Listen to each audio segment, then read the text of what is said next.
in the sense that like, I'm recording this, by the way. Sorry. I okay, say who record I who forgot to do recorded me. that. Go ahead. Keep going, yeah. Miguel. So yeah, I like to do representation art. I like to paint things like in a pretty quote unquote realistic style. I like to pursue that style. And in doing so, like I like to pepper in some elements of I don't know, like folklore or like mythology even, and I don't know what's the word, like dreamlike things. Um, and like some themes that like I also chase aside from that are like well, my Mexican culture. I like to represent that a lot. Um, Innocence, I try and like pepper that into my work, and yeah, that's kind of like my style. If you guys happen to like check out the galleries, or not galleries, the my Instagram, you can kind of get a feel for it. What I'm most excited for right now is actually this event. This is going to be my first art event actually ever. So like I'm really excited to get to meet other like-minded people like yourselves and kind of exhibit my work to the public, see what the reaction is like, as well as I kind of feel like I'm reaching like a new stepping stone, you know, like leveling up my skill set, which is exciting. But that's a little bit about myself. That's super exciting. And it's cool that you're going into the art walk and that this is all part of your journey upward. That's awesome. Uh, All right. Brooke, would you like to go next? Sure. I'm Brooke. I'm self-taught. I moved to Oceanside in like 2020, right before lockdown, and just started doing watercolors. And I don't plan. I'm ADHD. I'm all over the place. But I've developed this weird abstract style. And the thing that I'm super excited about is this 36 by 36 canvas. This is the biggest thing I've done so far. But I'm also doing the sides that are like 2 inches. So it's really like 38 by 38. And I got a 50 millimeter lens and an Eco Tank Epson printer. So I'm like making prints, making my own prints. And I've never done any kind of art event or even sold anything. I did do the teeny tinies for Oceanside Museum and sold two of those. Sold, which was great. But I'll be in the artist alley. Cool. Awesome. Leroy, would you like to go next? I am a very young artist. I'm 26 years old, but I have 10 years experience in tattooing. I am a professional painter. I graduated 16 years old. I'm from the Bahamas, so it may confuse you as to how I'm this young. And yeah, I've been doing this from I was 14 years old. Honestly, from I was like one, I've been drawing Dragon Ball Z characters. I have a lot of like contemporary art. I do tattoos also. I do face painting. I've done a lot of art. Like it's no specific art that I do. I can do all of it. I think far as you think it, so be it. Yeah. And what are you most excited about? Just being there, just being present. Can't wait to show y'all my special work because I know it's special. I'm different. You gotta think different. You think different, you could be different. I have a lot of new stuff I know you probably never see before. Can't wait to showcase it. Excellent. Excellent. Let's see. Who would like to go next? Lynn Abate Johnson, what's happening? Hello, people. Lynn Abate Johnson here. Thank you, Taylor. Thank you, Dawn. Love the energy. Thank you, all of you. I'm so fucking excited. Oh, sorry. Potty mouth. Potty mouth. Bring it. I'm so excited about Friday because I get to go around. I always leave my table and I get to go around and visit. And I leave my husband sitting in the chair holding down the fort. So I guess I don't really care about selling that much. I just want to meet everybody that is there and see your artwork. And so you can expect me to be dropping by. I am a two-time international best-selling author. So it's a little different than what everybody else does. And I also make jewelry out of these Paua, the shells from New Zealand that I brought back. So if you see this, just I don't have very much jewelry left, and I need to make more. And I'm out there sharing, for the love of it. And I'm really inspired by all of you and all of the different types of ideas that you bring and the creativity. So, yeah, I'm most excited about Friday, and I'm trying to stay in the present moment because I got stuff to do before Friday. And Dawn and I and my husband Corey, we're going to be out on the streets on Thursday giving out flyers and posters. If anybody wants them to give out between Friday and the next art walk, you can let us know. You can pick up extra flyers and posters at the information table. So, yeah, connect with me on all of the socials. I'm a social animal, and yeah, very grateful. Awesome. Let's see. Maribel, would you like to go next? Sure. Hi, everyone. My name is Maribel Baltadano. Uh, let's see. I've participated in the art walk several times in last year, and then I stopped, and I'm kind of getting back into the groove. I'm excited to join this art circle. I think it's so needed, and so thank you for having this. The kind of art that I do is I'm a former well, I guess I still am early childhood educator, so a preschool teacher. And I learned so much from the kids being in that space that now I apply a lot of the principles that I learned doing art with them into my own art. So basically, I do a lot of intuitive and meditative art. Um, and I really focus more on like process art. So I think Brooke mentioned that he's very ADHD and he's all over the place. I too never plan a painting. I just doodle and scribble and leave it for a few days, and then I come back and I add things to it. So that is just so fun for me. And I can basically do any kind of art. I can draw anything, but I don't enjoy it as much as like this process that I've learned from my preschoolers. So I love doing that. I will be there this Friday. I create handmade or hand painted greeting cards and bookmarkers. Um, I participated in several Oceanside like local small events, like at Oside Bakery. Sometimes they have they always actually have an art gallery within their restaurant. So every few months they change the theme, and different people host the art show. So I've done that.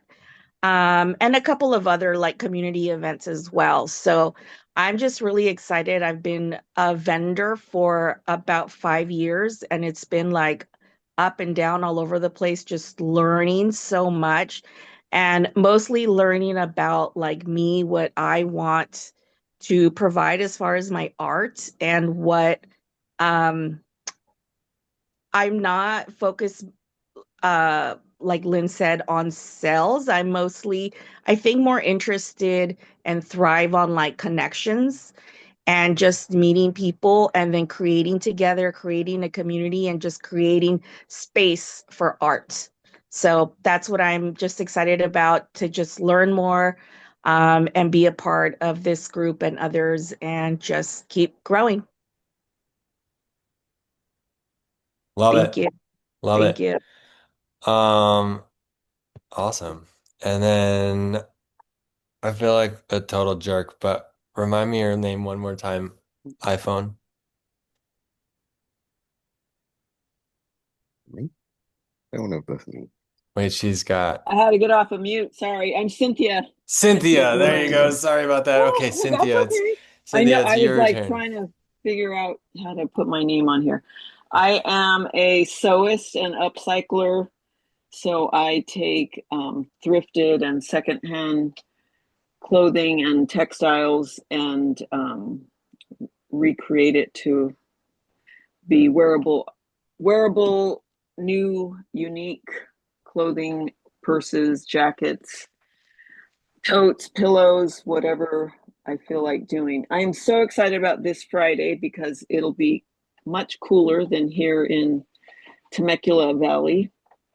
I mean, been pretty nice here, but just the temperature drop once you hit the beach is like, oh, this is so lovely. And just the vibe there at the art walk, just the music, the people, it's just such a wonderful experience and community. And I think one of the things I want to try is bring my sewing machine and my heat press and see if people are open to picking their graphic and jacket or shirt, and I could make it there on the spot for them. I don't think I have to test it and see if that'll work. That sounds awesome. Yeah, I'll take one. That sounds cool. Yeah. All right, nice. Well, my name is Taylor Gallegos. I am a muralist, painter, fine art canvas painter as well. I'm most excited. I just painted live at a music festival here in Vermont, and I did a mural over a couple of days. I did two murals over a couple of days, and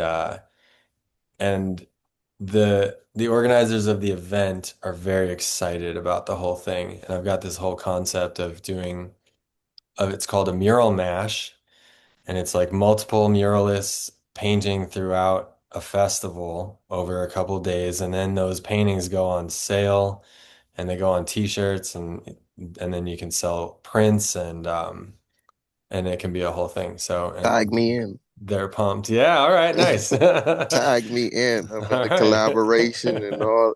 Bro, I got all type of young ideas, new ideas. My brain don't stop. Perfect. That's what we need. I pick up the Uh, needle, the brush, the pencil. Let's go. all right. Yeah, so yeah, pumped. All right, well, let's dive right in here. So I'm going to introduce our featured speaker of the night here. I'm going to read from my phone here. So, Mr. Jared Lazar is a Southern California-based artist known for his vibrant underwater seascapes rendered in a distinctive blend of illustrative pop art. Drawing inspiration from the rhythm and color of the ocean, Jared transforms marine life into energetic, imaginative compositions filled with bold lines, playful details, and dynamic color palettes. His work reflects a deep connection to the sea and a desire to capture its wonder through a contemporary and joyful lens.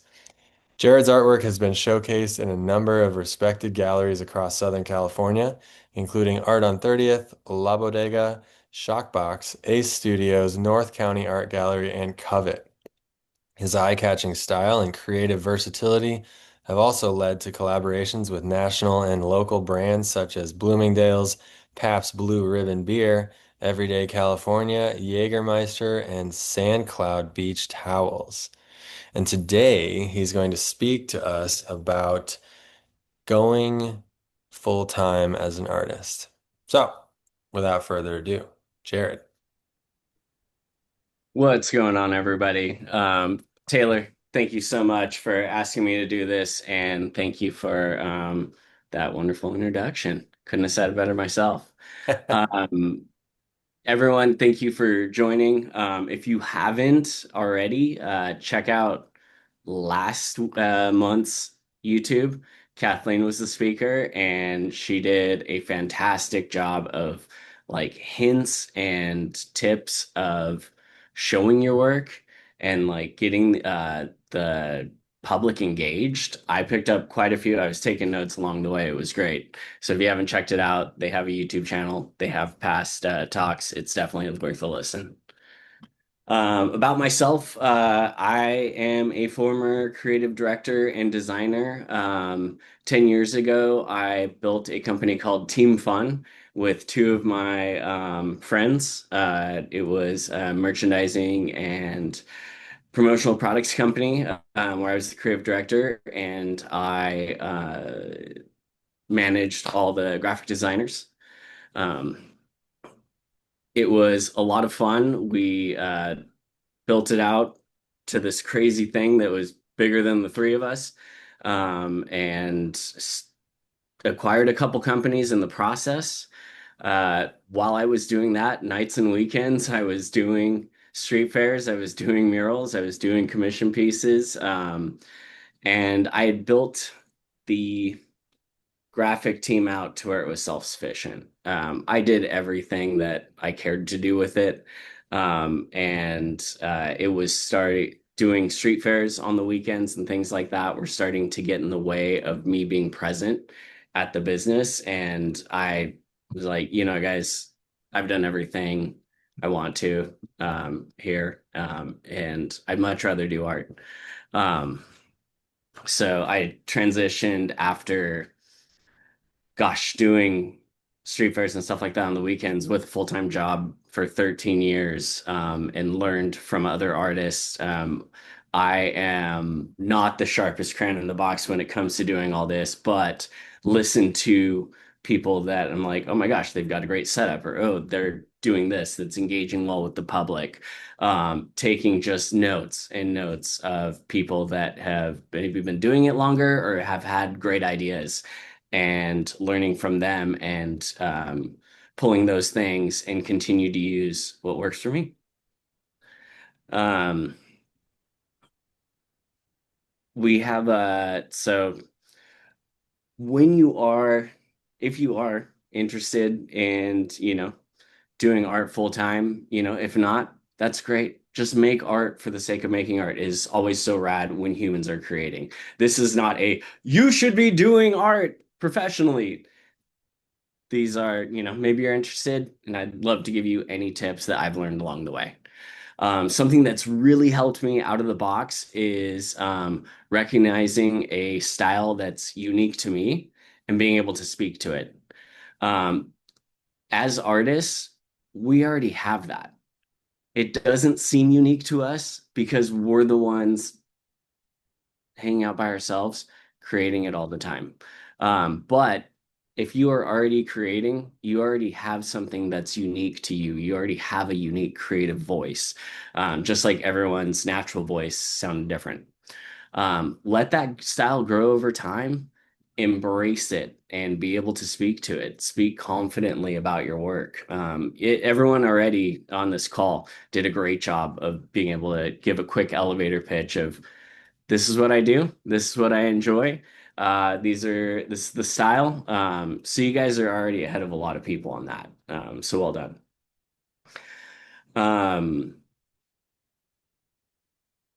In doing so, when trying to sell your art, I have found that it's very rare for someone to just go up to my booth and say, that's great, I'll buy it.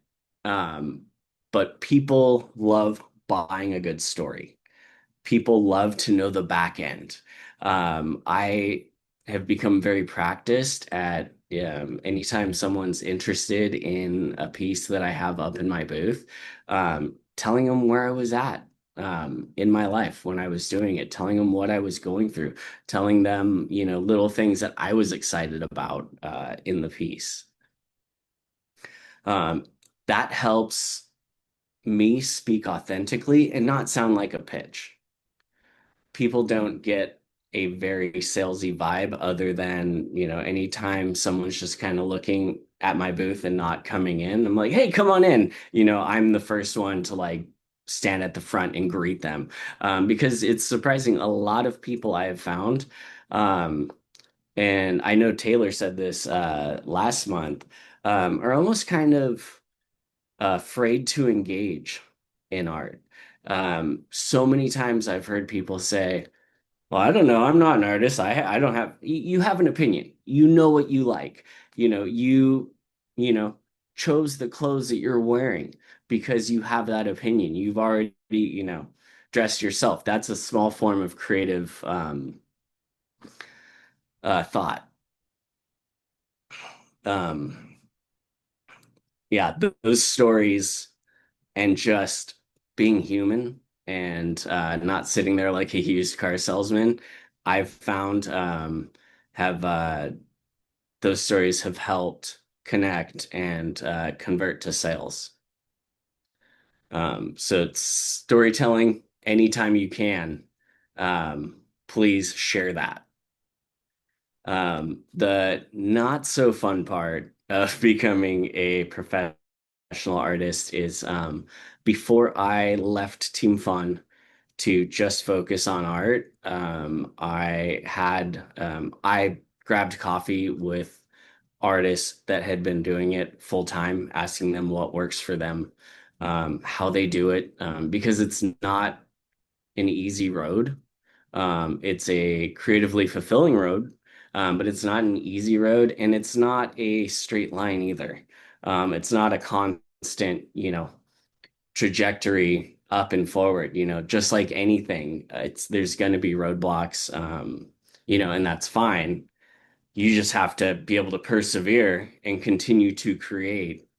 Some of the points that I received were having 3 to 6 months of living expenses saved before taking the leap, because you may not be making enough when you make that jump. Um, Build a small and steady art income. So I had been doing street fairs and murals and commission projects 13 years before I made the jump. And then when you kind of feel you have all that built, set a clear transition timeline. For me, it was this time last year when I told my business partners, "You guys, I'll help you find someone that can replace me." I gave them 6 months. I was like, "I want you guys to persevere, but at the end of 2024, I'm just going to focus on art because it's become something that unfortunately kind of became a point of argument with my business partners, because I was like, "Hey guys, I'm going to be doing this art festival. I'm going to be out the next 4 days." And they're like, "Well, we've got this, this, and this." I'm like, "I have these people in place to handle that." "Well, what if something goes wrong?"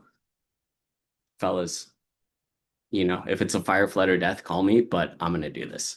Um, so, um, so with that, setting that clear transition timeline before you take that leap, um, get a website and shop set up. I do, thankfully, do sell at a lot of street fairs, but I have a lot of online sales, and have a good looking and easy to navigate professional website. um, Develop a clear visual brand. It's hard as creatives, especially for those that, some of us want to do some painting and some drawing and some, uh, stencil work or whatever it might be. I have found for me a lot focusing on a lot of my work that has highly saturated colors, so it all kind of speaks the same story in that booth, has helped me. I did a lot of pen and ink drawings and pointillism, but having those with the vibrant paintings, it didn't quite make sense. I had a lot of people, is a surprising amount, going, "So who's the other artist that did this?" I'm like, "Oh, I did." They're like, "Oh, okay." It's it kind of derailed the conversation of telling a story and focusing on, "Hey, uh, what are you looking for? We were talking about this. Now we're going on to this." And yeah. Um, And then showing up consistently online. I built a large Instagram presence when it was much easier. Gosh, in 2013 to 2018. I'm still highly functional with it. I'm trying to learn TikTok. If anybody has any tips, please let me know. I'd love to learn from you. But we are in the digital age, and it is a necessary evil to show up online. Something that I have found is taking the time to set up video and doing like time lapses and behind the scenes shots of my work has excited people other than just posting up and being like, "Hey, here's a new painting." They're like, "Cool, great." People love any sort of backstory you can give, and I can't stress that enough. Um, Bullet points to this, visibility online, and for me doing street fairs. Y'all are already doing it. You guys are going to be out there Friday. I'm excited to meet all you. Visibility creates trust in sales. Share your process, not just polished work. Share, share, share. You don't have to share your whole life. If there's things you don't want to share, leave it out. But speaking at all to any part of it, like, oh, I'm really excited about the wave I painted on this woman's face. I was painting this and I thought it was a good piece, but I wanted to make it more exciting. I've spent my life surfing and I wanted to uh, put that piece of my life into this piece of art. Um, Track your inventory, expenses, and revenue. It's super not fun. But when I do a show, I will just take notes when I'm not engaging with people of everything that has been sold. I'm a bit of an analytics nerd, so I will email it to myself and put it into just copy and paste that into a spreadsheet so that I can just scroll all and see how much I made. And then how much did I make there versus how much did I spend on the booth? Treating your art like treat your art like a real business because it is. Know how much booth costs are, what you earned, and whether or not it's worth it. I've had a lot of professional artists that just do show circuits tell me that they will do a show, especially annual ones that cost a bit more, 2 years in a row to really get a feel for it, and see whether it makes sense for them to continue to take the time to do it. Track what sales. So if you do want to have a lot of different mediums and have a lot of different styles, um, take note of, what sells more or what brings people in more. And hopefully that's something that you enjoy doing and, make a series out of it. Have I like to do a piece for me and a piece for them. So when I'm painting, I will do especially if I'm doing quite a few commission pieces, I'm always excited that people trust me and will pay me to, paint whatever it might be. When I do quite a few of them in a row, I get a little burnt out creatively. So I always have something maybe half done on the side that I'm excited about doing, and we'll mix that in so that I don't suffer burnout from that. Um, Aside from that, with the business side of it, I only recently this year started collecting emails from interested visitors. I have an email book out. It's very rare for people to look at my table of merch I have and see the email book and be like, oh, okay, here's my info. But anytime, even if someone doesn't buy something, if I have a great conversation with them, I invite them to put their info in, and I do like a monthly email. And I remind them, hey, I'm not going to spam you. I'll do an email once a month if I'm lucky. Sometimes I'm not always the best at it, but it's not going to be more than once a month, and it's just going to tell you, hey, I'm going to be out doing these shows. I just finished this piece that I'm really excited about. Invite people to follow your journey. I have a printout of my bio that Taylor was so kind to recite earlier, with an Instagram QR code so that people can easily just snap it and follow me on Instagram.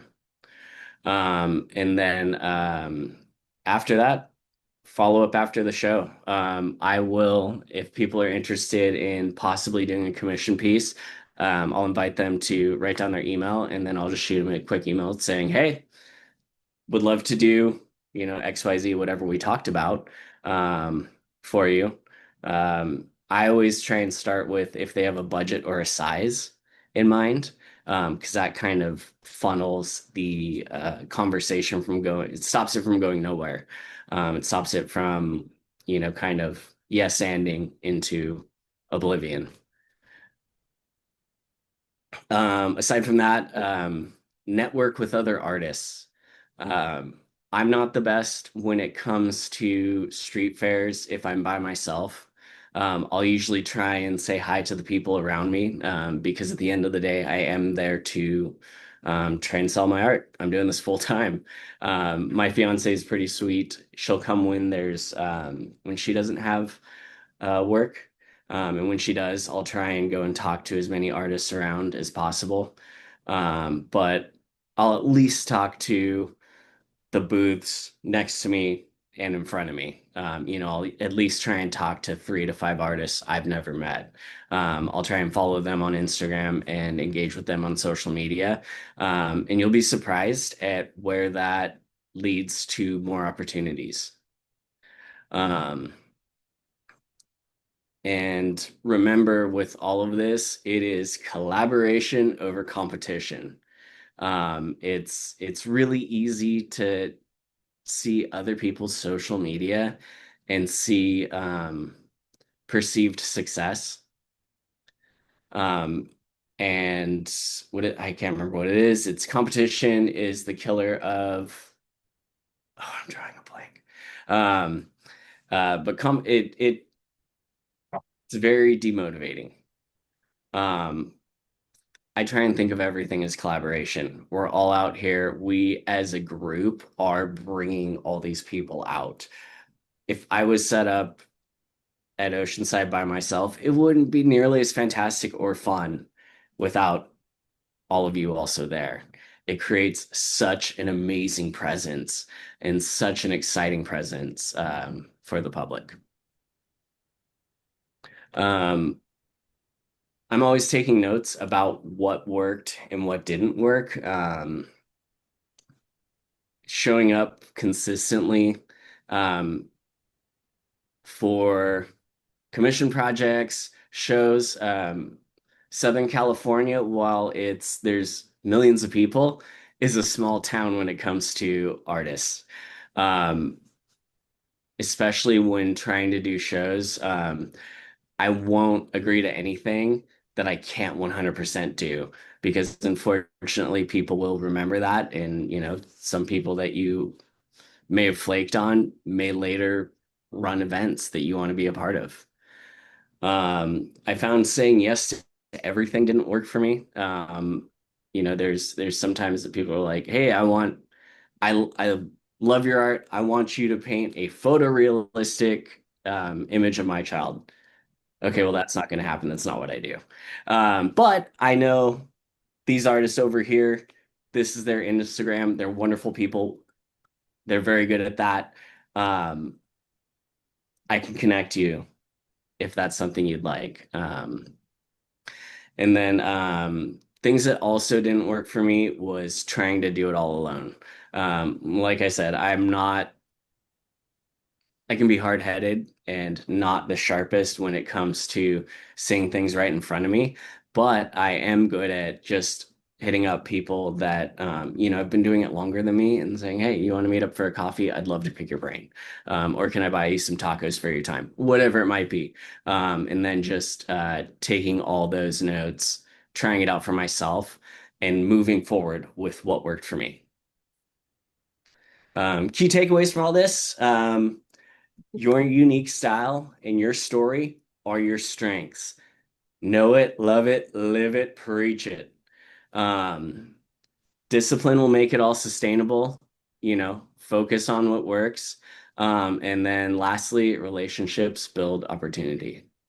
Meet other artists. You guys are already on this call, so you guys are already a step ahead. Once again, thank you for being here. I'll leave you with one of my favorite quotes. Leap and the net will appear by John Burroughs. But that's all I have for y'all. So thank you so much.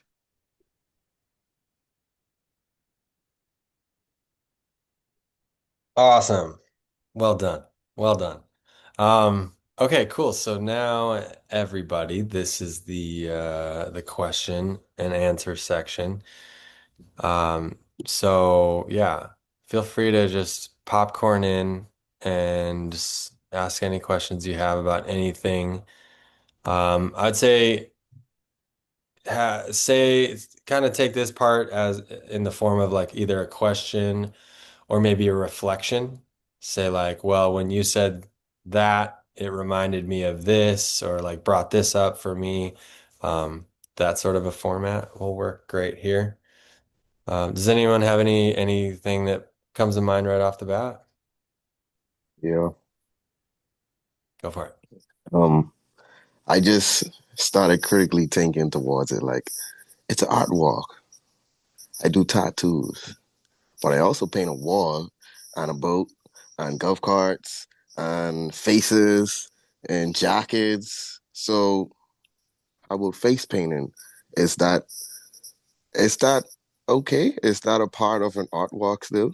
Like presenting my art with the prints and face painting? Because that's tattooing. And I'm from an island, so tribal, like carnival, junkanoo, that's in me. Yeah, you can. We do have somebody that's going to be doing some face painting too. So yeah, if you want to do face painting, it's kind of up to you, like what you want to, if you're going to charge, what you want to charge. Yeah, I already have Um, that part in order. I'm just making sure okay. I'm good. Yeah. Well, and I start, no one be like, hey, stop. No, yeah, you can face paint. Awesome. Yeah. Awesomeness. We have somebody doing tattoos actually too. Whoa. If I Yeah. knew that, I would have had my stuff He- out of the what trunk, do you right need next to me. do you need electricity and stuff? No, all my stuff are You're all battery operated. Like, and I yeah. have everything. Um, maybe not this time, but yeah, if next month Okay. you're interested, maybe we'll. But yeah, she last month was the first month that we had someone doing Ooh. tattoos. And I was at first I was, I was like, okay, the legalities of it. What are we responsible for if something happens? But she does festivals and stuff, Yeah, so as and long as you have a she certifications. has her own certifications and Hmm. license and insurance and all that stuff. So Yeah, me too. But now if I didn't know that, okay, thank you. I'm here next month also. I'm here. Jared, that kind of brings up a thought for me. So like, um, a lot of artists have lots of different strengths and skills and pursuits. Um, like I guess how do you feel like how does it play into the journey and like being a full-time artist? Like how does the different, that like you mentioned a little bit like a coherent body of work for like a booth. But then there's also all these different, we're like so many of us are so creative in different ways. What are your thoughts on all that? Yeah, that was just something that I had noticed for myself. Having kind of the same medium and the same, I'll say similar color palettes really helped bring some cohesion. Um, it was more often than not that I was so surprised. When I had like pen and ink drawings, I had some abstract like spray paint stuff that I had done with maybe like some stencils, and then uh, pop art style paintings. And people were like more like I could I could count more than my 10 fingers where people were like, oh, well, what artist did this? I did. Oh, well, it's so different from that. I'm like, yeah, I enjoy doing a lot of stuff. And they're like, oh, okay, cool. And then, like, it was so weird. It's just something in my experience. I by no means am telling anyone how to, run their craft. It was just something, shocking that I had noticed over the years and thought it was worth stating. Yeah. Yeah, I've been noticing that too. This is my first year ever doing any art walks, and I've kind of been like playing with like what to show and how it works. And yeah, when there are like bolder colors in a couple pieces, and then there's like black and white drawings, or like they're quieter in some ways, like they definitely get overshadowed. So it almost seems like just hitting it, like leading with a strong suit and having it be coherent is a nice way to go. But you can be, I mean, the antithesis of that is like complementing whatever you want with whatever. Like the art booth itself is like a piece of art, really, that you can set up, and you can set up your composition however you want and have what certain colors featured or whatever you feel.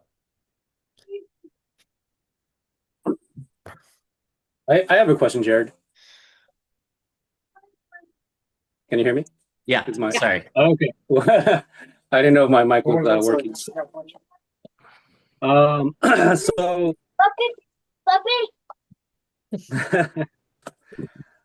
so essentially, my question is, I guess I'll give like a little like background information, a little more background information about myself. So I kind of relate to a lot of what you were talking about, in the sense that you said that a lot of people recommend you have like a cushion amount of money before you like leap into this. And I was like in that boat. I was working in hospitality for a very long time before. I've always drawn. Oh, I think you froze. Hmm. He was just getting to the juicy part. I know, and you froze. You're frozen.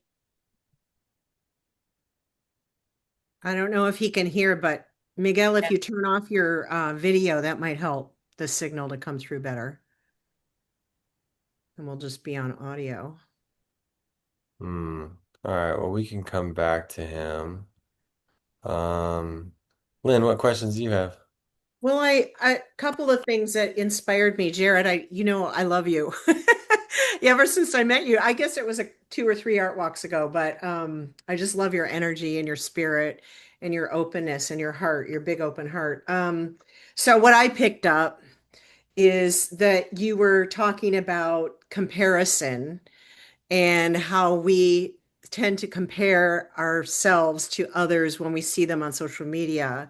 And I think that though I translated that into comparison kills creativity and joy. It's like comparison is bad, like really bad. Like don't do it. Like resist the temptation to compare yourself to others. So I think that's what you were saying. And also collaboration is the new competition, right? So referring, that's what I love to do as well, is I love to refer others. And I think that's part of my nature, is getting to know people so I can have people to refer to for specific things, because I don't know why, but my whole life people have always come to me to get a recommendation for something else, and maybe related to what I do and maybe not. And so I really appreciate that you brought that to the surface, because that's super important in terms of, like you said at the end, building relationships is really the key. And I think in the world today, that's what we're missing. We're missing, we've gotten maybe disconnected in the past and become more individualistic. And I think that we can help heal ourselves and the world by becoming more and more connected, interconnected, and community based. So thank you. 100%. Yeah, that collaboration over competition, that's something I wrote down on the wall in my past studio years ago, just as a friendly reminder. When I felt like I wasn't doing enough. And gosh, Lynn, you are one of the best people I've ever met at building community. You introduce yourself to everyone every time. And even last time, I think you gave me a flyer for a cafe that I need to check out next time I'm up there.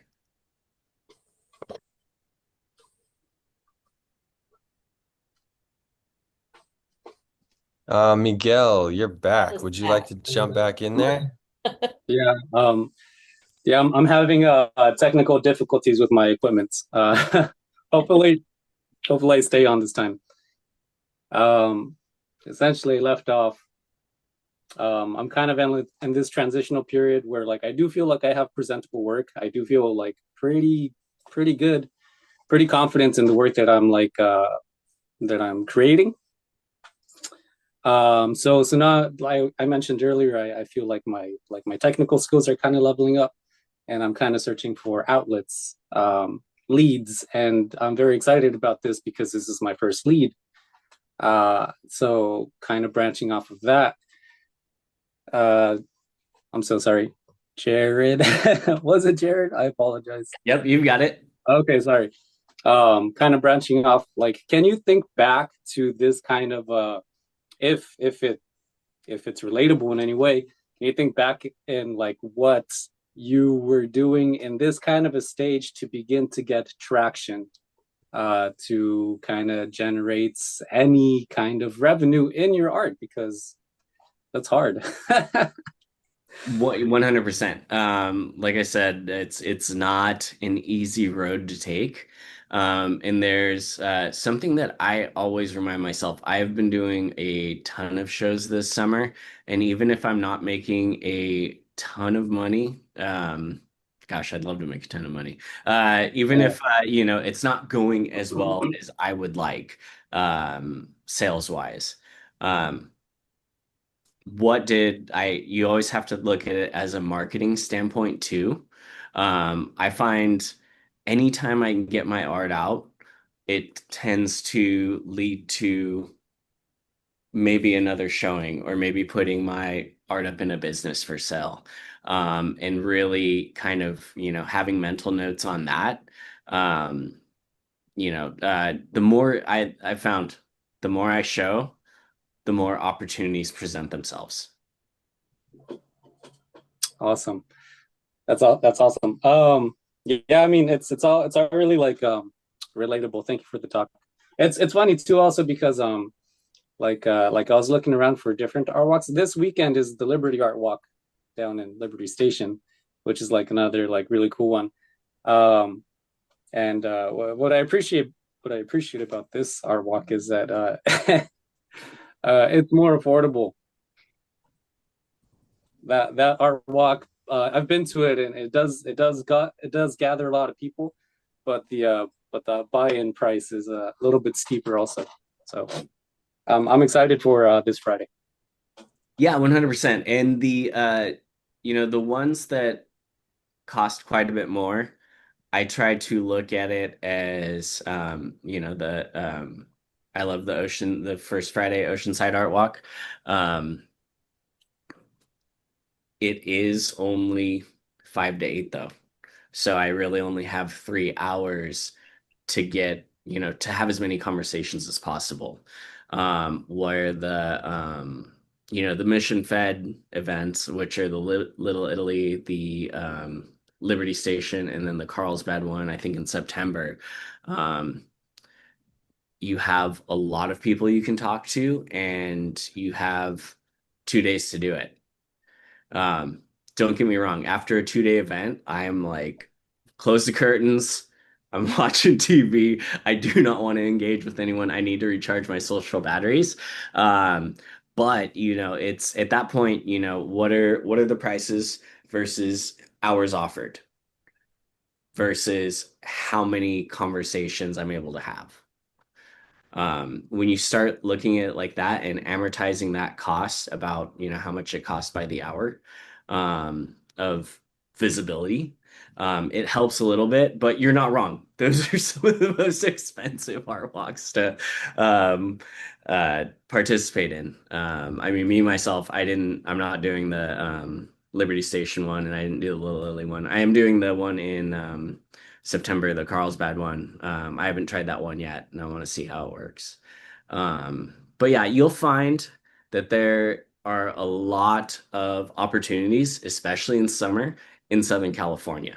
Just chat it up with your other, with people next to you in the booth, other artists, follow them. If you see that they're doing an event, shoot them a DM, say, hey, congratulations, I'm stoked for you. If you wouldn't mind, how did you hear about this?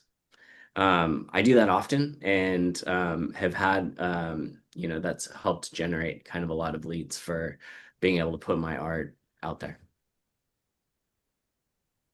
And Dawn does a really great job of, I don't know how you do it, Dawn, but she finds every event that you could possibly want to investigate and maybe apply for, like constantly on the Instagram for Oceanside Art Walk. In Dawn the is finding, stories.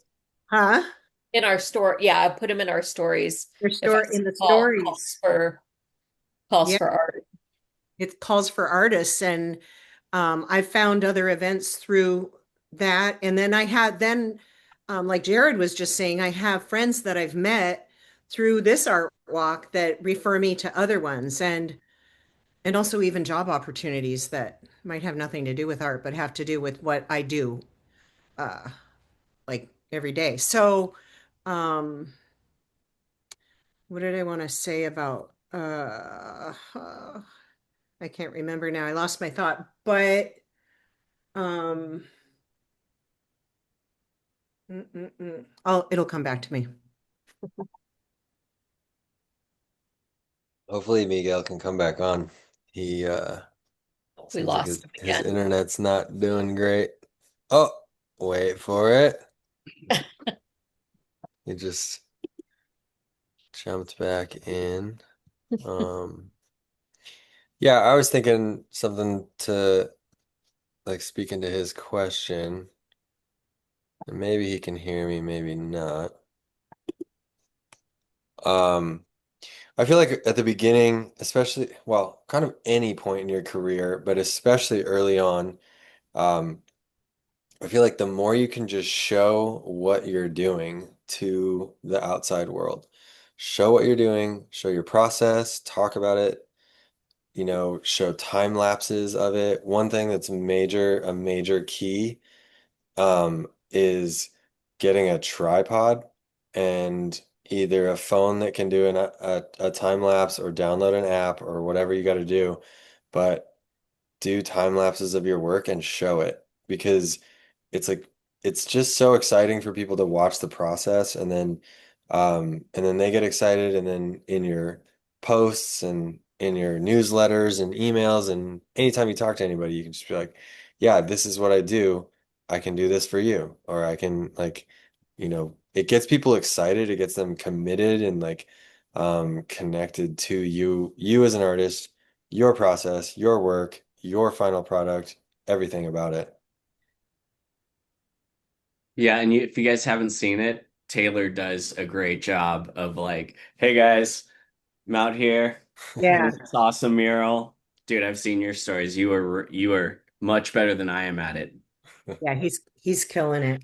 That's what I wanted to say. Taylor, didn't you have an example of for Miguel about sticking with it and not ever knowing like if you're making an impact, but then a year or two later somebody comes back to you and commissions you to do, didn't you have a story like that? And before you answer, I want to remind everybody that there is that YouTube channel, and maybe, I don't know, Dawn, if you have the link handy to the channel, but if you go back and watch from the beginning, Taylor was our first guest speaker, and it was also very encouraging to those who are in it, like in that grind, like you feel like, where am I? And who even cares?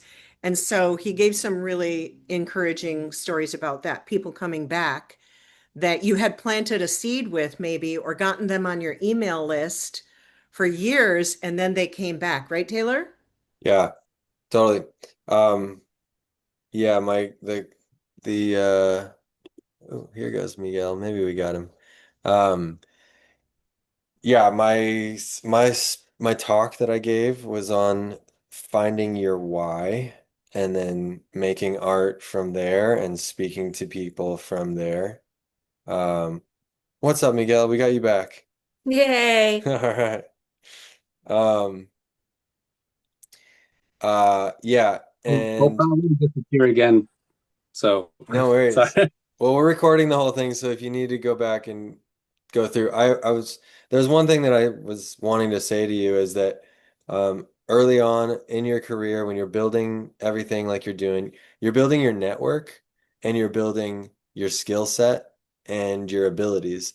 And by one thing that I feel like works really well is to photograph, time lapse do videos of your work in progress and share it. Share it to everybody that you know. And you're building your network. You're building your following, the people that are interested in your work.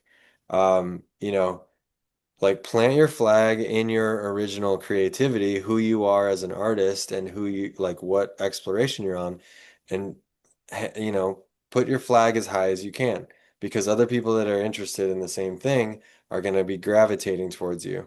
And then if you show the process, if you do time lapses of your art, if you take videos, if you talk about it when you're mid painting, you're like, "Oh, this is what I'm going through, this is what I'm thinking about."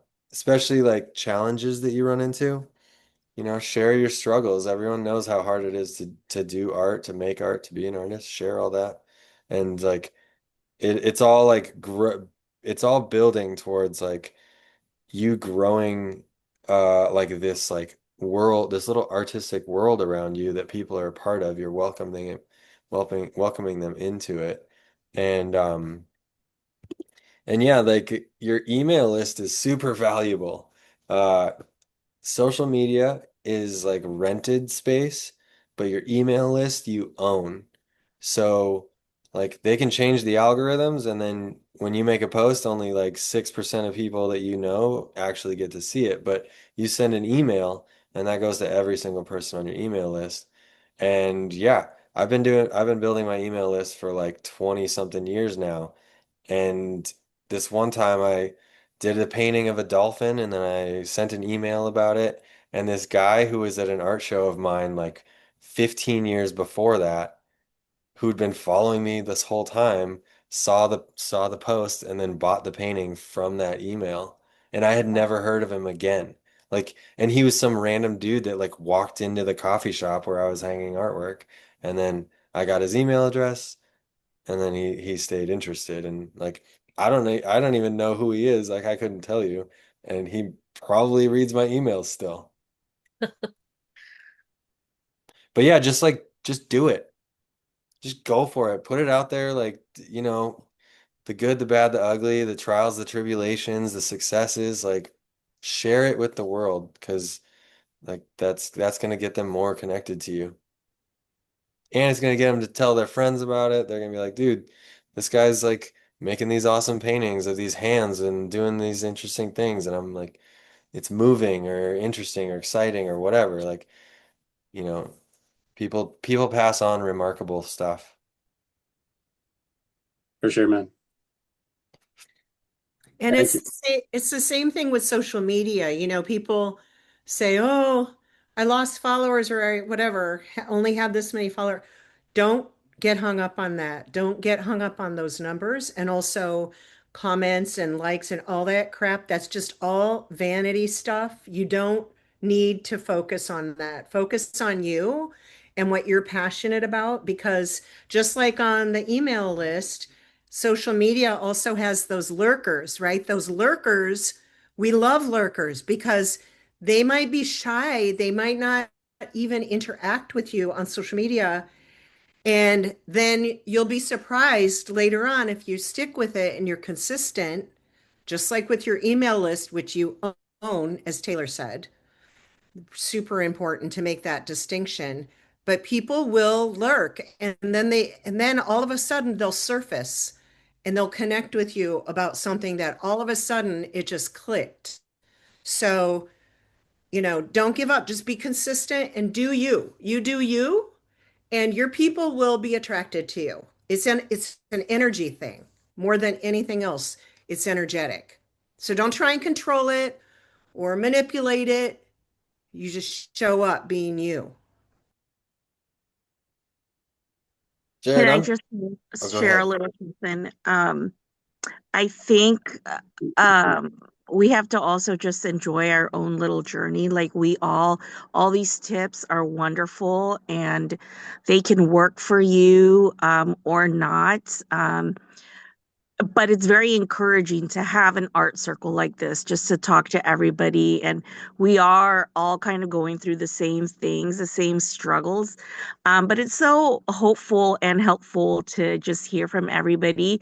And something that I've personally learned is just to enjoy my journey. And I've learned that when I start getting like stressed or just scared that, gosh, I haven't made any sales this month, like I'm just not even gonna think about that. I'm gonna try really hard not to let it discourage me and kind of just let like go with the flow and just let uh the journey take you on instead of you trying to fight your journey, like just letting the journey take you.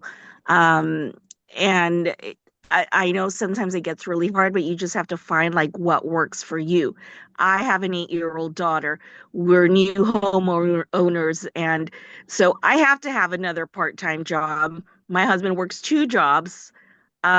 So it's really hard, but I feel like there's this movement right now, and the art world is growing and it's being embraced, and we're all a part of that. Um, and it's just, something that we are going to give to the world, that we're leaving this legacy art. What are we leaving, what are we leaving for our children and future generations? And I don't mean to get all like deep and philosophical, but that's really what I've like struggle with every day, is just getting hung up on those tough moments and just making sales. And I'm just really trying to, let's go, let's do what you can. Like Jared said, it's really hard to say yes to everything. You don't have to say yes to everything. You have to learn what works for you and do what works for you. And I feel like that way you can find a better flow into your art and work and life.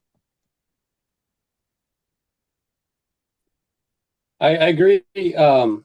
I agree with you. I think it's really interesting that you say that you feel this like kind of, what did you call it? Like a growth in the art world, Yeah. which is really, I feel that way also because kind of like branching off on a tangent. But kind of across the board in general, I think that things have become very like saturated and like almost even numbing, from like Mhm. saturated food to like, I don't know, video games, movies, series, like AI slop.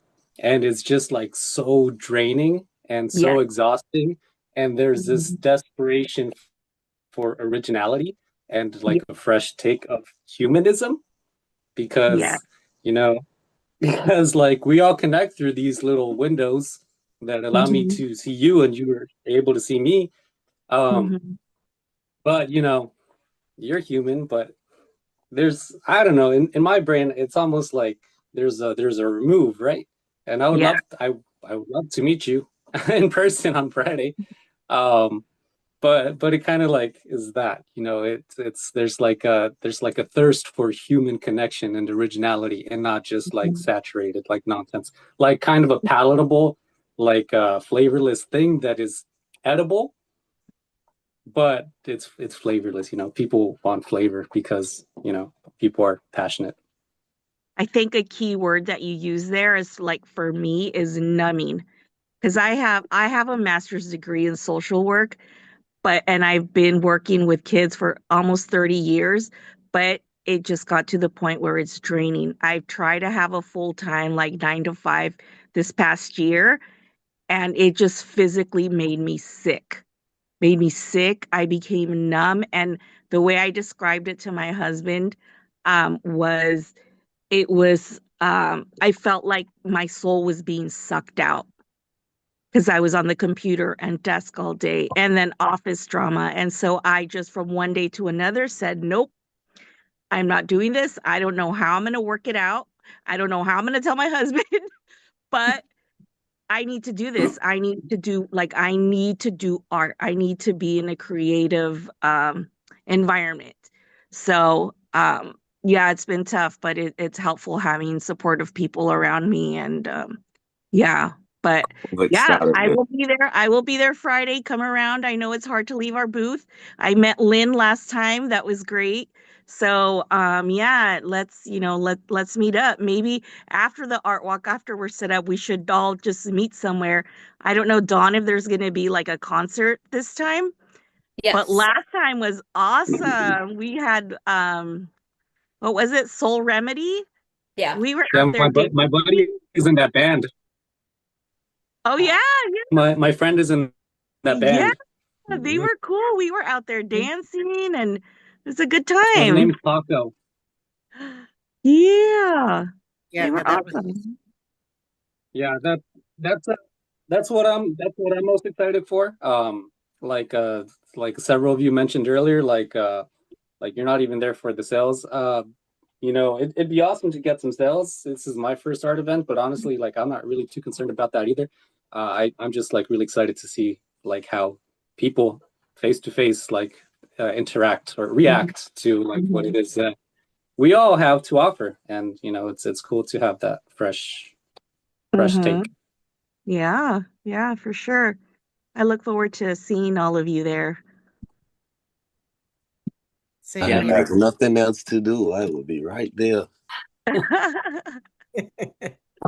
That's all I do. Like I surrounded my life around tattoos after I realized paintings wasn't selling in the Bahamas, and a lot of, like I say, COVID really started all of this for all of us. And for Crazy. us to hate to say it, coronavirus was the answer for artists to wake up. Like we was asleep, and Yeah. I think they thought they was going to put the rest of the world to sleep, but they really woke us up. That's true. I Yeah. stepped out of my bubble the minute the world shut down, and that's the best it ever been for me since. Like I could actually say I'm a professional artist since then. So I Hmm. just do art to survive, to pay my rent, to eat. Like it's different. Like being from where I'm from, what I had to go through to get here today, right now. Well, Hmm. glad you're here. Thank you. We're Tell gonna. your story. Tell your story. That's what, Mm. you know, My people story. were, It's so much. It can't go. It's more than an hour. no, no, I mean, when you're talking to the people at the art walk, it's like leave a little piece of yourself with each person that you're looking in their eyes, whether they buy from you or not. And I don't want it to sound like I'm not there to make money. I'm there to make relationships, and I'm there also to push people toward you all so that you can sell some shit, like Yeah, sell like your stuff. Like I I was want you to stuck. make money. I was stuck on a. I was stuck on an island for 3 months. But it's me and my partner who I taught how to tattoo. So we basically was stuck there for 3 months. We had to pay a rental on the car for 3 months. We was hopping B&Bs for 3 months. Our only job was tattooing in the Bahamas. We have 300,000 people, and that's separated. We don't even have 1 million people. So Mm. for me to make it out of that, like I know I could make it out of anything. I know I could. I know I could push my work here if I could push it there. Survival, like it turned into survival. It more so went from a passion to I still passionate about everything I do. It's a conversation. It turned into survival. Like if I don't do this, I don't know what's going to happen to me.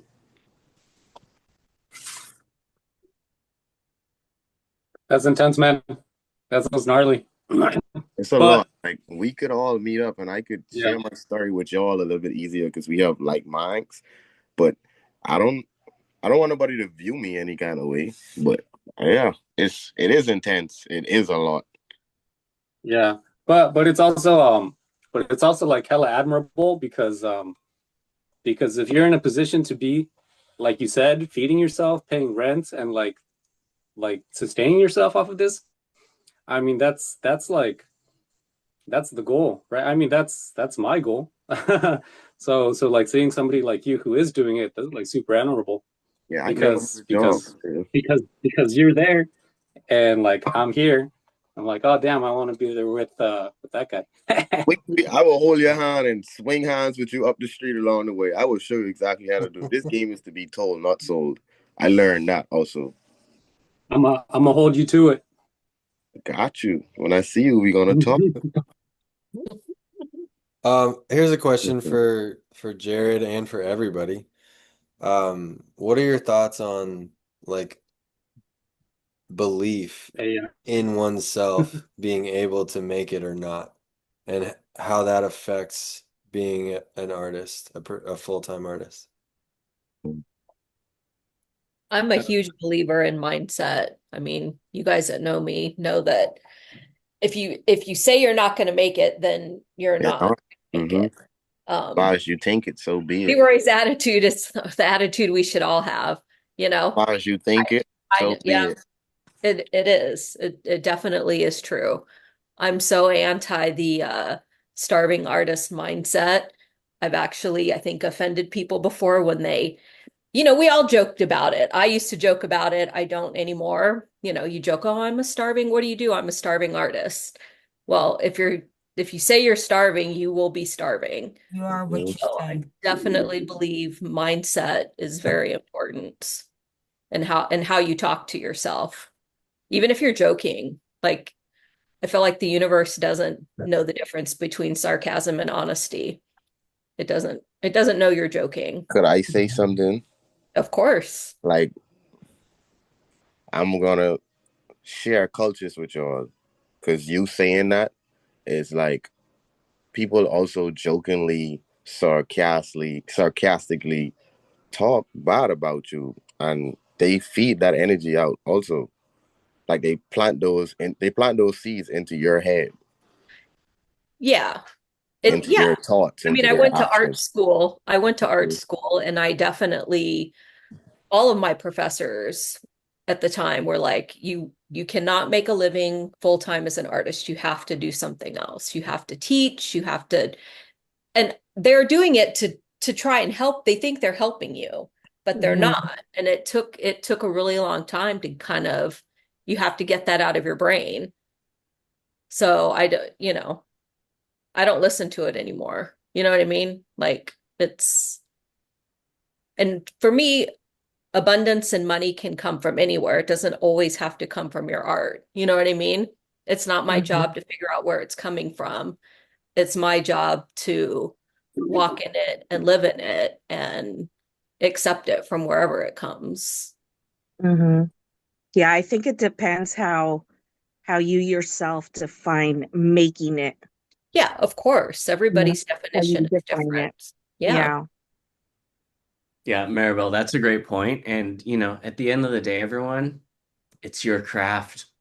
Mm-hmm. Have fun with it and do what you want to do with it. I'm such a big mantra person, and I wrote down Taylor saying earlier, figure out your creative flag, put it in the ground confidently, and wave it as high as you can. Hmm. Um, Maybe we can take this opportunity to introduce Rosalinda. You come, And Rose.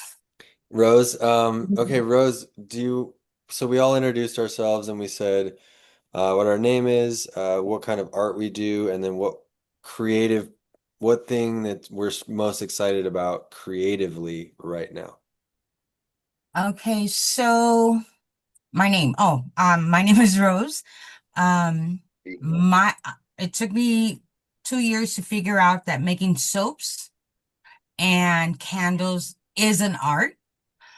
Um, and because I self-taught myself everything during the pandemic. While pandemic was going away, Mhm. I was doing the opposite. Now I do have the advantage of I'm sending an introduction letter to PetSmart, Petco, because I first started it. Okay, inside, and I don't tell everybody this outside. I give them I change up the story a little bit, but technically, my wife and I, we were trying to find out something to do with each other. We were freshly married. We're still learning each other. So, and I'm a big Amazon person, so she decided, I said, okay, they got some soaps, they got some, how do you call it, candles and stuff. So we ordered both of them. Come to find out, after one soap and two candles, she quit. Me, on the other hand, I'm very inquisitive.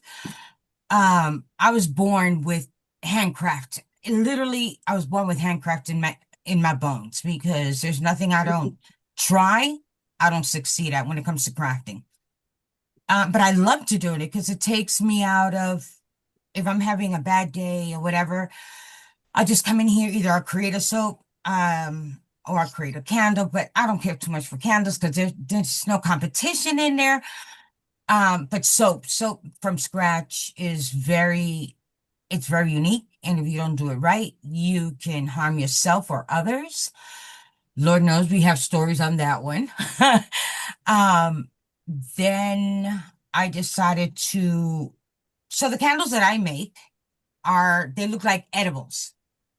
And then I started learning that tapered candles, people don't care too much for them, but they look pretty. And the same with the soaps. I make cupcake soaps. I make the soaps designed any way you want. But I've been, holding back a little bit because I also started making pet shampoo bars. Those are soap bars for dogs, which is no different from regular soap. It just has this extra kick of an oil that makes it very good. It helps with the fleas and the ticks. And in addition to that, it makes their skin soft. Just for instance, a year and a half ago, almost 2 years ago, one of my puppies has dry skin, and we were taking her to the doctor literally. So just do the calculations. $150 per month, and she has not gone for a year and a half. And she just had to go recently because it was just beyond what I can do for her. So you know how much money I saved making my own product after so much research. But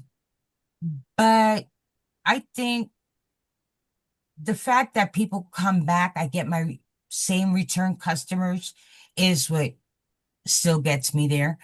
I almost gave up in the beginning because somebody told me, oh, well, we already have somebody sell soaps. And me being naive at the time, I was walking away crying, almost crying. And I was like, but don't they sell more than one bar of soaps? But then afterwards, I was asking, there gotta be a way to this.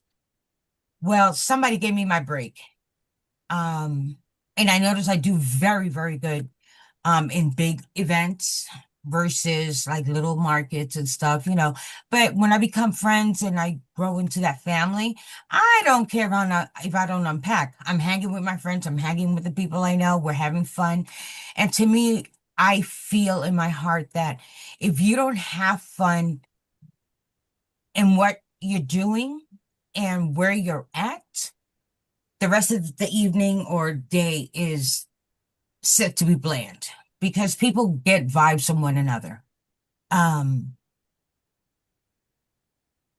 There's always a story behind what anybody does, whether you paint, whether you finger paint, whether you create, we're all making something, and there's always a story behind it. So that story is what you show to others. And if you show them that you're proud of what you do, I feel like the energy comes out, and it shows others, and it gravitates them to you. So that's the end. That's great. Well, welcome to Yeah. the whole circle. I'm curious if Cynthia or Brooke have any thoughts or ideas that are bubbling up from this whole conversation, or what this resonates for you guys. I was going to ask Jared about him mentioning well, first of all, thank you for sharing your life story about the transition Thank going you. from your life as, what was it called? Team Fun? What was your first business? Yeah, it was Team Fun. Fun intentionally misspelled with PHUN. Oh, how cool. Okay. And then you went into business for yourself, as both ways, I guess, and then becoming a full-time artist. That's so awesome. When you mentioned the person that said, I want you to make a baby portrait that looks, paint, and then how did you tell the person you didn't do that type of art? With full diplomacy. It's one of those things. It was just giving an example of reminding myself not to say yes to everything that comes across my plate. And I'm really big on finding alignment when doing commission work. With expectation, alignment of expectations. How long is it going to take, and what's the final product going to be? They Okay. they wanted a like photorealistic of a portrait, and I'm like, my style is much more illustrative, and for lack of a better word, sometimes cartoony. And it's something that I knew I would really struggle doing. Um, and so I told them, hey, I can do it in this style, and gave them, a couple examples of my work, and they were already familiar with my work. They met me at a booth. Okay. Just, we vibed, thankfully. But I was like, hey, it will come out looking more like X, Y, and Z. And they're like, oh, I really want it to look like this photograph. We took this photograph during this family trip, and we love it. I'm like, I understand that loud and clear. I'm sorry, I'm not your guy. I do Okay. have some artists that I know that are really good at that and really enjoy doing that. And I want to make sure that you get something that you're asking for. Okay. Okay. I like that. You said, Yeah, don't I'm get me sorry, wrong. I'm not your guy. Don't get me wrong. Normally I like bend over backwards, if someone wants to commission me, like that's one of the Yeah. highest honors. But if it's not something that I feel I'm going to do like an amazing job and like knock it out of the park and be able to like, if it's not something that I'm going to be proud to have in my portfolio, I don't want to do it. Yeah, I hear what you're saying. That's cool. That's cool. I I was thinking of what everybody's saying, and one of the things is like preparation for your day out at especially if we're alone. This time my husband has been coming with me, but this time I'll be by myself. So I always am ready, to make sure I have my food, my water, since I can't just be walking around going to the go get food or something. Um, but I was right next to the first musicians that came out from Brazil, and they were playing these really cool instruments, and I just was watching a couple of guys like stretching out, and I was like, wow, I never thought you'd have to stretch out to play that instrument. Maybe you do, because it was really tall and stuff. And then they began like play fighting. I don't They were know. doing capoeira. Oh my gosh, it was just so cool. And I go, okay, now I see why he was stretching. But it was like, okay, preparation. He was preparing for the rest of his evening. But it just made me think, like, yeah, preparation is key to come out to your booth, especially if you're, planning to be there by yourself, like I have to be ready, you know, and have my checklist of everything that I'm going to have with me that night. So I have to get busy with my checklist for if I am going to move forward with having people have people pick their own graphic and me put it on a shirt. I really have to prepare my head, my mindset as well to be able to do that. Yeah, you bring up a good point. I am a huge proponent of packing snacks. Yep. You know, having a water, having snacks, because otherwise I'll end up making dinner out of Handel's ice cream across the street, and then wonder why I feel ill the next day. Yeah. That's one thing I do carry. I always carry, even if I don't drink them all, plenty of liquids, plenty of snacks and food, because my wife used to go with me, and I can get her too from time to time, but I mainly go alone, so I already have in my mind what I need. My checklist is already on my brains, what I need, including a heater or a fan down to the T. Yep. Lights, always have lights. Lights, yeah. You're charged, I use a Jackery that I have to pre-charge and have that ready. So I have to also think about how much juice that will have to get me through the night if I am gonna bring my sewing machine and Oh, you sew too. yeah, so that's what I have to think about too. It's gonna take all the juice and my lights will turn off. Well, I the have a lights don't go question. out. Oh, I'm sorry. Well, I mean in my booth, inside my booth. Yeah, if y'all want to see like a well-lit booth, go check out Cynthia's booth. I went over there, I was like it's a beacon of light. Like there is no second guessing what she has in her booth. She has that dialed in. Thank you. Me between my blower and my lights, I alternate because I already know that around it gets dark about 8 o'clock. So that's when I'll turn on the lights. I'll have little colorful lights to stand out, and then my blower going crazy. Have Yep. our sections been released to us yet? What was that? Is that information? Have our sections been released yet? Is that information available to us? Yeah, I sent an do we know email where? Sunday or Monday. Yes, we have our Oh, okay. sections.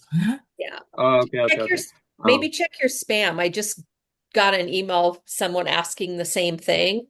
So I'm wondering if some of them went to your spam folder. Okay, I did see a couple of emails. I'll go ahead and check those.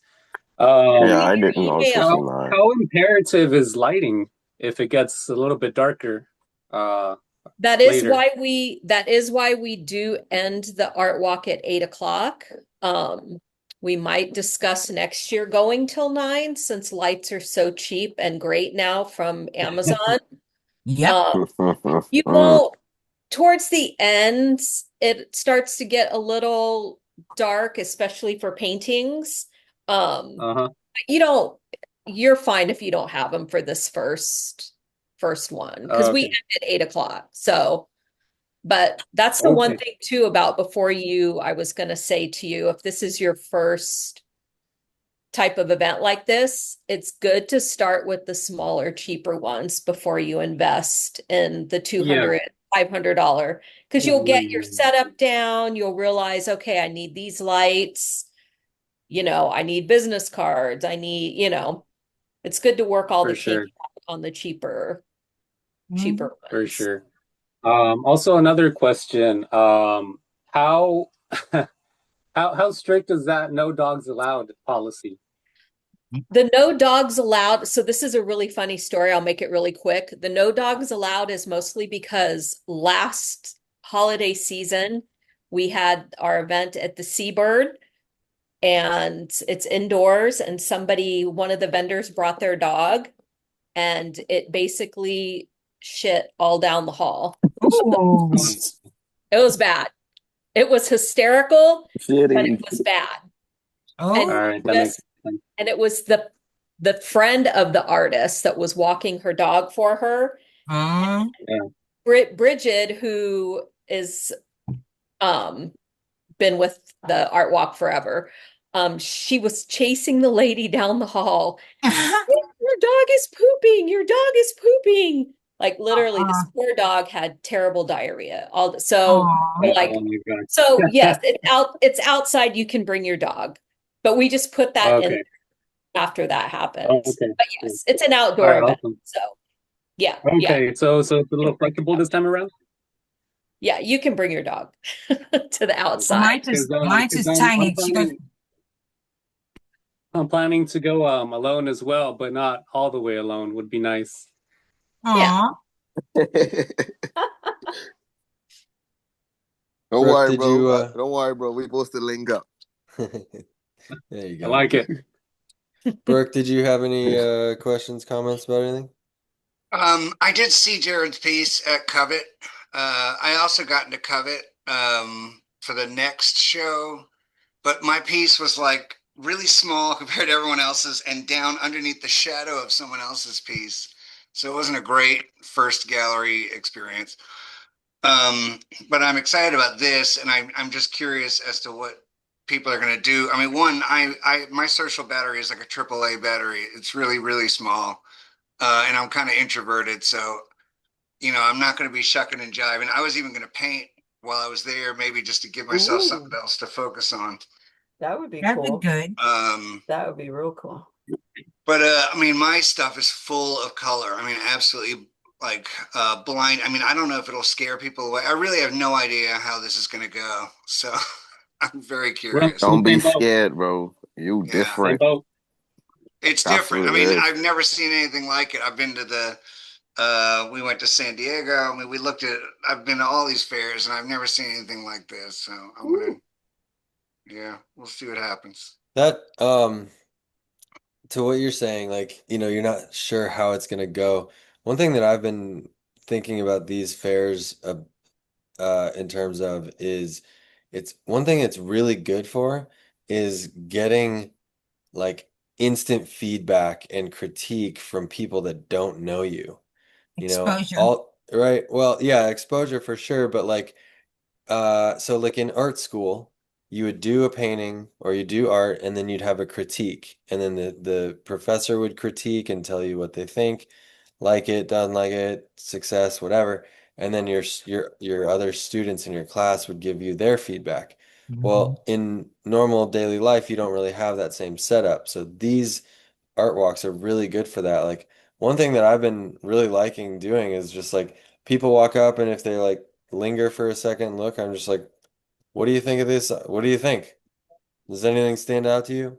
Do you not like anything? Do you, just like throw a question at people and then they're gonna give they, they don't know you. They're okay. Like they'll give you straight up feedback in general and be like, I'm such an I do what I want though. Like I can't even imagine accepting a commission because I do what I want. And like you don't have to. Some artists don't. Yeah, you don't have to. Especially abstract artists. A lot of abstract artists don't take commissions, or if they do, the parameters are very loose. It's not like, especially They just want to go crazy. Yeah. That's what y'all I did do. one for a friend and it was a paid commission. It was for her birthday and she cried. So that was great. But I mean, for anyone else that I didn't know, I can't imagine doing it. You made her cry, bro. I want to see that. Like you're supposed to make her happy, not cry. Nah, she was happy. Tears of joy. Good Hey, Jared, did you want to tell him of what happened to you at the end of the show last time? What was that? I had noticed that it was 8 o'clock, and I remember from being in that circle from our last time before the show, they said we can pack up slow. It's not like hurry up and be out of there by a certain time, because some places when you do events you have to be out of there. And so I saw that I was a witness to your sales there at the end. What did you have, like 4 different people Yeah, come up people and buy buy at your. the end. Don't And it start was so at cool. I was 7:30. like, look at you, Jared. Way to go at the end here, racking in those sales of That your is so art. sweet of you. Yeah, that I was pleasantly surprised. So with the concert, especially if you're around the water fountain area, once the concert started, I noticed people were just walking through. My lights still had batteries to them, and so I just kind of hung out and slowly put things away and had like 3 or 4 sales at the end of the night. And admittedly, the last one was fairly slow for me at the beginning, and then yeah, at the end I was pleasantly surprised. Yeah, it was great. Cynthia, thank you for reminding me. I almost totally forgot about that. Yeah, it's one of those things. If I'm not asked to be out by a certain time, and there's people Yeah. checking out my art, I'll hang out and just slowly put down some of like the Yeah, bigger for real. We sleeping out there. Going yeah. nowhere. Yeah. Able to get a pillow and a blanket. Stay right there. Yeah, there's no street closures for our event. So yeah, if you want to hang out till if you have lights and you want to hang out till after the concert or yeah. I mean, if you're there till midnight or 2 a.m., the police may come and kick you out. Right.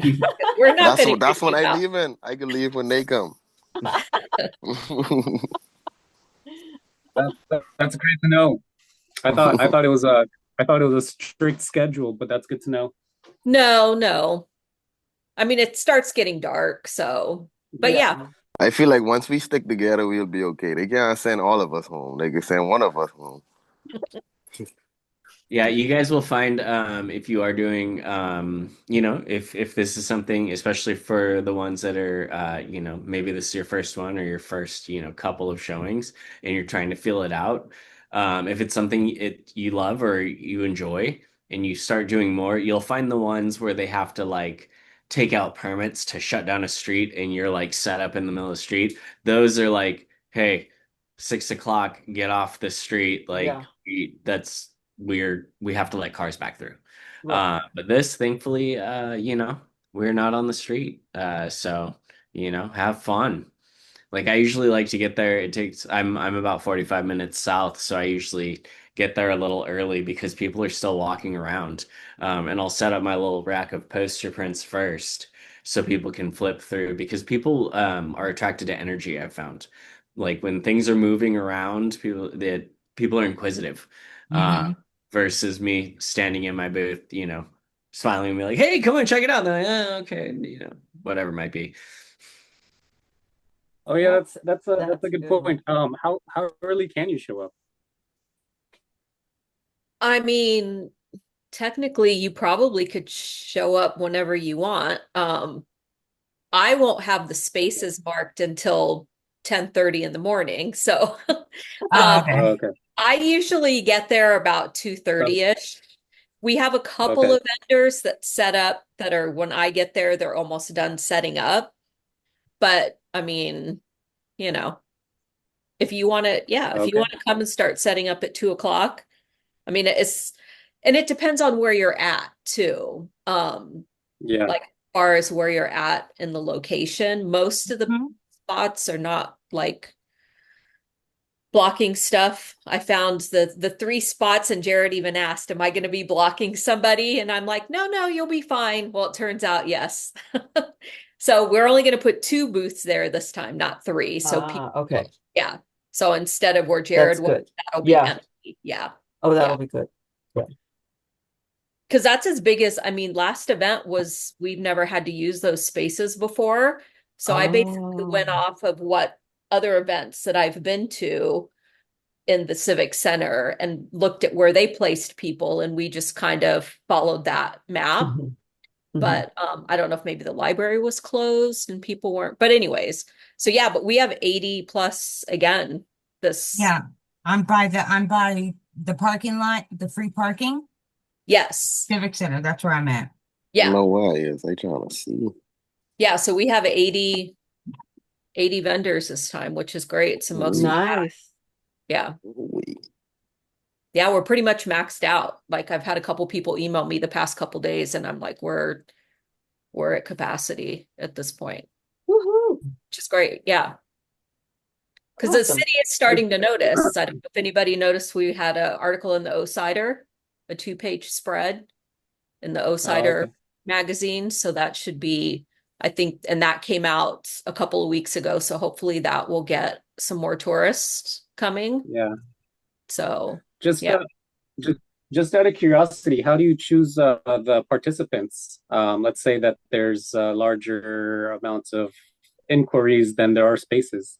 Well, at this point, we've been basically inviting anybody that hand makes their own product. Mhm. So we haven't had any sort of really criteria. You know what I mean? Like we've taken anybody that Okay. does their own handmade. Feel like I'm making this. Okay. Yeah. But Mhm. again, like I said, last month and this month we've maxed out. So last month, what I did is I sent out invitations to submit to everybody that was in the month before. I sent that out right away before I sent it to, so I think I'll do that again. Like I'll send out Yeah. invitations to everybody that has participated the last 2 months and give those people the opportunity to Okay. pick their space. And then at that point, if we're getting close to capacity, maybe I'll scroll through and look through some more. We don't really, it's not Okay. strict. I mean, we're pretty Yeah. easygoing. We have vendors that have been participating the whole 12 years, but I feel like Yeah. a lot of our vendors are first timers or new because the entry level is easy and it's 3 hours, so it's not a huge commitment. So Yeah. Okay, awesome. Yeah, because I visited Wait for me. last month actually. mhm. Um and it like really like interested me. I did a little research and I filled out the application and participating this month. So it's pretty cool. Yeah. I do not see where I'm at. Did you get the email? Yeah, I got the email. So I don't scroll know down. if I look past it If you or scroll down to the very bottom, there should be a list of everybody's names. Leroy Blatch, right? That's your last name? yes, that's me. Okay. You're at number 26. Okay. And where Oh, is that exactly? 26 is on it's near Mission. So you're Artist Alley side. Okay. So if you have you're right at the end of the alley. All right. There's a link to the map I see event map in that right there. email. So if you click on that and scroll down, you'll see the map that says Artist Alley. Okay, now I see Then it. you'll see all the Thank you. numbers. Yeah. Yeah. Yep, there I go. I'll check the email right now as well myself. But if you happen to have those numbers in front of you, would you mind telling me where I'm at? You are in 75. 75. You're in 75 because you have a 75. 10 by 10 10, right? You gotta come I walk have and a look 10 for by me, 10, bro. yeah. Yeah. There we go. You're in 70. Is that like in the plaza area? Yeah. Okay, awesome. Thank you. Yeah. Great. And as far as like unloading and stuff goes, I mean, we say to unload between the alley and the library on I'm drawing a blank, Pierview Way. But like Leroy, you're closer to Mission. So if you can park on Mission and unload, then it's fine. Again, because we don't have street closures, you can unload whatever is safe and legal. Okay. And then there's free parking in the Civic Center Plaza, or there's street parking. I mean, it's 2-hour parking. So technically you would go over an hour because I think it ends at 6. I've never gotten a ticket, but don't quote me on it. Rather be safer than sorry. Exactly. Yeah, when there's free parking in the Civic Plaza. So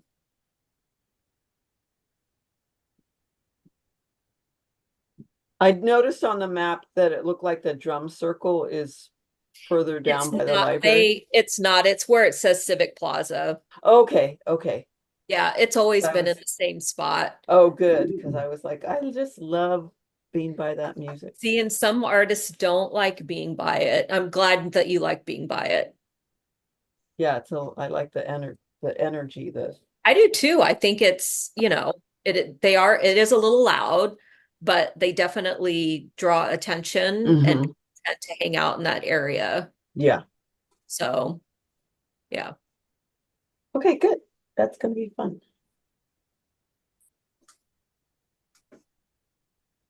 Well, anybody have any more questions for Jared?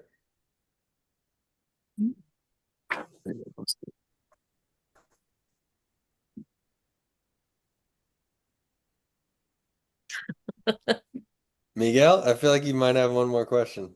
How in your earlier years when you're getting traction, how no numbers need to be disclosed, but how volatile was your when you were doing your spreadsheets, how volatile was your profit growth? Like good months, bad months, terrible months, fantastic months? Pretty Volatile is an consistent. understatement. Volatile is an understatement. Because I was learning. It was, and I always try to. But I didn't know, what made the most sense for me to bring out as a body of work. I didn't speak to it all that well. And like I said earlier, this whole talk on being a professional artist, that was the topic. I am not telling you what to do whatsoever, just giving you what I found worked for me in my transition in doing so. But yeah, it was really volatile.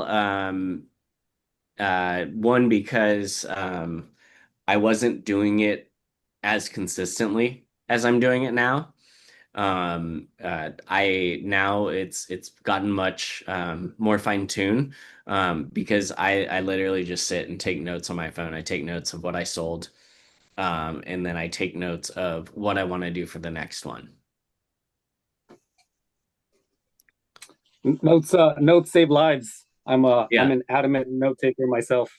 Yeah, I literally when there's not people at my booth, I'm just kind of sitting back there like, okay, I need to make sure to have a tablecloth or whatever it might be. Because I'll find myself, at another event going, oh, Do I you like blink and wanted to do forget? this. What's that? Do you like blink and then forget everything? Yes. Oh yeah, squirrel brain. 100% squirrel brain over here. It's like, what? Shiny object? What? Noise over here? But you could crack those nuts though. But It's okay. It's okay. You could crack those big old nuts will come out the tree. But the minute you blink, it's gone. No, don't go to an event and forget your main item that sells the best. That's long term. Long term memory is stuck. Short term memory, like this. I've had to call home and I'm like, oh my God, I forgot my cupcakes. You have to bring them. Ooh. And yeah, I've done I those. I have a modest inventory. I have a very modest inventory because I don't have any prints. They're all originals. Oh. Yeah, so I would love to do prints, but I don't have the capacity yet. Savali. Patience. Yes, sir. Yeah, that's one thing, on your journey of being an artist, there's where you want to be and what you want to get to, and then there's where you are. And just know that like you're gonna walk this path up this mountain and it's gonna be great when you get here, but here is just as great. It's like every step of the way is just as valuable. So like have have compassion for yourself and where you're at. You don't That's you so don't have cool. the prints done, that's fine. Just rock what you have and rock it as hard as you can. Just work with what you've got where you're at. Keep the head up high. Yep. Because people always like I met so much clients on my way to California. It's like East Coast, like a lot of people, they know who I is and my tattoos and my art. So it's more so like why do you sound like that? You're not from here. And then, like you say, like I just laugh and I let my work speak for itself. I just smile, like, come on now. Come on. It's a plus that I'm not from here and I could do that. I was never taught that.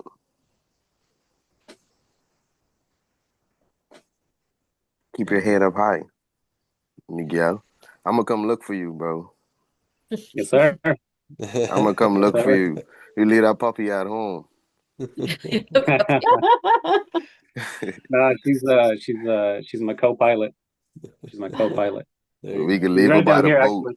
She is the pit bull She's for the right down boat. here. She's sleeping right now, but she's gonna be there. It's hard for us out here as men, one artist together. Mm-mm. Somebody mentioned a good story earlier, and I do agree with that like strongly. And it kind of relates to like my past career path, which was hospitality. I worked at this Michelin star restaurant, and the owner and the whole crew, they were all very passionate, and I felt kind of guilty because I wasn't passionate about. Oh no, you froze again. Wow. This conversations be juicy for real and then it frees up. Well, all right. On that note, I think I've got to get on out of here. And it looks like we're at 2 hours exactly. Yeah. Yeah. Be sure to say hi to everybody at the art walk. Dip around and enjoy the ride, folks.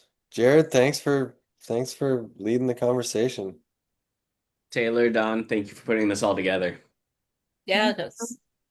thank you guys. Yay, I'm here. And thank you everyone for joining. Excited to Thanks for see you all showing up, Friday. guys. Happy Okay. Friday. All right. Bye, y'all. Can't wait to Bye, see y'all. Everybody everybody. Friday. All right. Bye-bye. Cheers. Peace.